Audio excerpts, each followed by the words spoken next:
भावपुर का सबसे बड़ा खिलाड़ी था नेता रमेश तिवारी।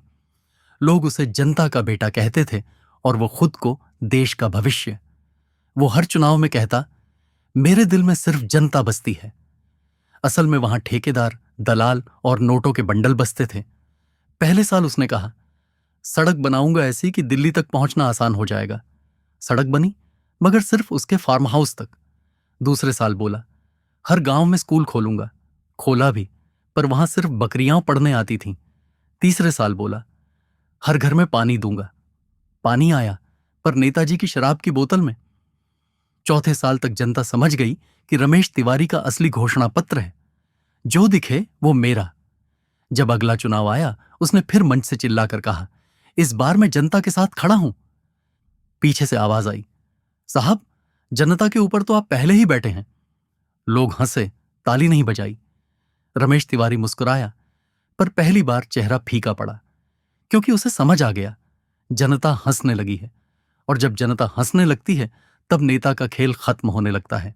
भावपुर की जनता अब समझदार हो चुकी थी। हर चुनाव में वही झूठ, वही वादे, वही मेरे दिल में जनता वाला डायलॉग। इस बार लोगों ने सोचा, अगर नेता हमें मूर्ख बना सकता है, तो हम भी उसे थोड़ा मनोरंजन दे सकते हैं। चुनाव की घोषणा हुई। रमेश तिवारी फिर मैदान में उतरा।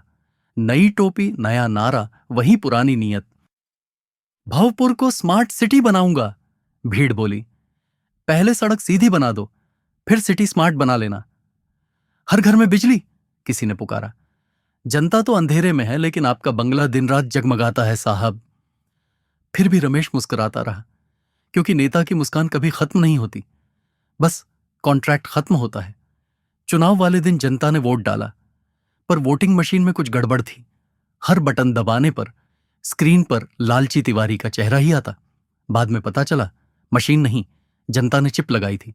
पर असली झटका तब लगा जब नतीजे आए। रमेश तिवारी जीत गया, पर वोट सिर्फ 3 थे।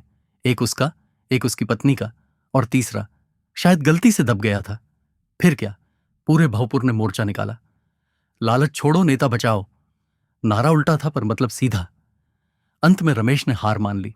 उसने सोचा, अब राजनीति छोड़कर कुछ और करूं। अगले दिन उसने दुकान खोली।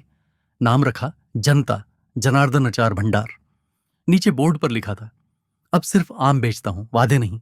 अगर कहानी पसंद आई हो तो लाइक, सब्सक्राइब एंड शेयर जरूर करें। मिलते हैं जल्द ही एक और नई कहानी के साथ।